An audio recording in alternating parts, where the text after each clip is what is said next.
او د اختر جامې نشته.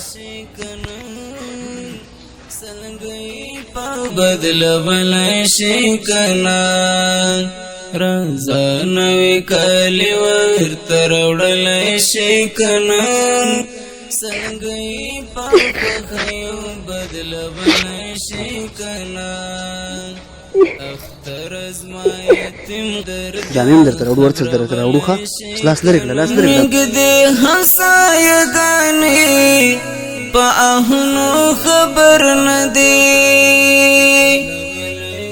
نږدې بسم الله الرحمن الرحیم. د المقدس خیریه بنسټ قدرمنو اوریدونکو یو ځل بیا سلامونه نیکې هیلې احترامات درته وایم.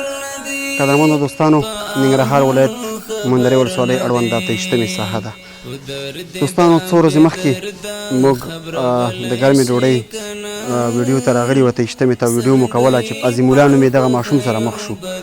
د ده نه مو پوښتنه وکړه چې اختر ته مو جامې کړي او که نه، نو د سمدلاسه په ژړا شو، ځکه اختر ته به جامې څوک څنګه وکړي چې په کور کې د جامو نه په غیر نورې سل ستونزې موجود وي. یو ورور 10,000 افغانۍ د دغه فامیل دپاره راحواله کړې. دا اوس مو راواخیستې 3,400 کلدارې ترې وشوې چې په دې مو دغه 5 ورونه دي. 5 ورونو ته مو رخت واخیسته د اختر دپاره، او همدارنګه 3 خویندې او یوه یې مور. دې 4 ته مو هم د اختر دپاره رخت واخیسته. همدارنګه د عظیم الله چې راغلم ما ورته ویل چې عظیم الله چپړې دې راوښیه. د اختر دپاره یې دغه چپړې وې دوستانو، په دې کې د اختر و. نو هر سړی د ځان سره سوچ وکړي، جامې خو پرېږده چې چپړې یې په خپو باندې دغسې وي. باور وکړئ بیخي ورته زموږ ذهن کار پرېښوده چې د غربت ستر او سیلي او ستر فریادونه په هر کور کې روان وي. الله رب العزت یې په ټولو افغانانو باندې رحم وکړي. هغه ور روپۍ چې دي، بقایا روپۍ چې کومې موږ سره پاتې شوې، هغه هم وروسته د عظیم الله ته ورکوم. خو لومړی د عظیم الله سره یو څو لنډې خبرې کوم. عظیم الله څنګه یې ته؟ ښه یې؟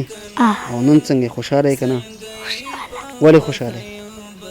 جامې او چپړکې راواخیستې. جامې او چپړې دې راواخیستې او د مور او د خویندو رختونه. اوس خوشحاله شوې؟ نور څه مشکلات دي کور کې؟ نور دوړه اختر سامان او دا شیان نشته. دوړه او اختر سامان او دا شیان نشته. او میوه او بوره او چای نشته. میوه او بوره او چای. دا روپۍ لږې وشمېره: 15 10 15 شل 21 22 او 23 24 2,500 باندې 40,000 کلدارې دي. په دې باندې نه شي وړه او غوړي؟ لږ په شي ټول سامان ور باندې نه کېږي. ولې؟ قیمته دي. 2,000 روپۍ وتونه یو 4,000 او 5,000 روپۍ غوړو بوشکایه. ښه څه چې دا سامان په دې باندې ونه شي. نور شتمن ورونه څه غواړي؟ موږ سره چې مرستې وکړه. چې تاسو سره مرستې وکړه. اختر جامې خو ټولو وشوې؟ خوشحاله یې تاسو؟ 3 لورانې دي او 5 زامن دي او خاوند مې وفات شوی دی او پردي کلي کې ناست یو او سرپرست نه لرو. او که صبح یې تر شاډولم وځو به، که مازدیګر یې تر شاډولم وځو به، کوټې را باندې رالوږي وسم نشته. او چې دې کلي نه ووتو هېڅ وسه نه لرو. بس دومره دغه نه لرو. اوس د اختر مخه واړه دغه راته ژاړي او وسم نشته. بس چې لیا جامې وله وکړم او لیا څوله واخلم او روژه م په اوبو باندې ماته کړه او بس هېڅ نه لرو. او چې شی خورو یا چینی بس 3 ورځې نار ناست یو 4 ورځې نار ناست یو او ورځم سپور کړو بس ناست یو. بس نه م رڼا شته او نه م هېڅ شی شته.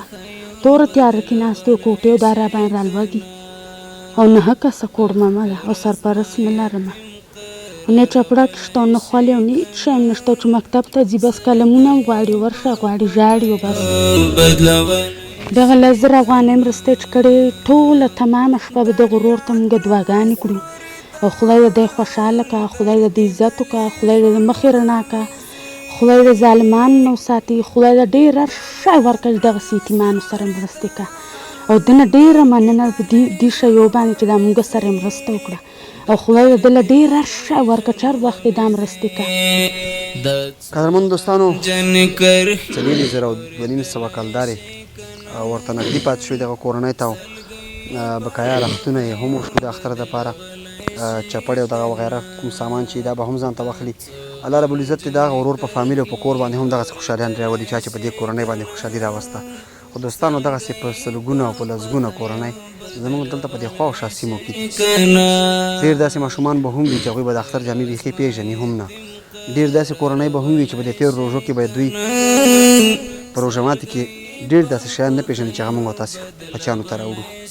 روژه به یې په اوبو ماته کړي، روژه به یې په وریژو ماته کړي، روژه به یې یوازې په سپوره ډوډۍ ماته کړې وي. نو که د چا په ګاونډ کې هم یو څوک ورباندې خبر وي ګوره په دې به هغه شتمن خلک ګناهګار وي څوک چې وزدار وي.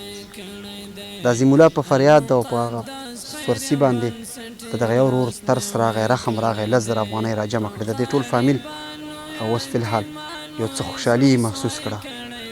د دوی په هغه مخونو باندې نن خوشحالي ښکاري ځکه دغه خپل جامې چې ولیدې. تاسو د دې ماشوم جامې وګورئ، ښکاره کړه دغه جامې، د زنګون ښکاره کړه. تاسو د دې ماشوم جامې وګورئ، دا وګورئ دا د دوی جامې وي قدرمن دوستانو. نو هر سړی د ځان سره سوچ وکړي د دې ماشوم په خپو باندې بیخي چپړې نشته او د دې چپړې ته راکړه چپړې د دې چپړې په دا حال دي دوستانو. نو دوستانو دغسې فامیلونو دپاره تل زموږ سره خپلې مرستې جاري وساتئ. الله رب العزت به یې تاسو ته ډېر ډېر اجرونه درکوي. ډېره زیاته مننه. په دې بنسټ کې ټول خدای خدمتګاران کار کوي، بې د تنخوا پکې تکړه ځوانان کار کوي، چې په مخلوق رحم کوي، رحم په خدای کړی دی. المقدس خیر یا بنسټ لاس نیوی کړی دی، المقدس خیر یا بنسټ لاس نیوی کړی دی.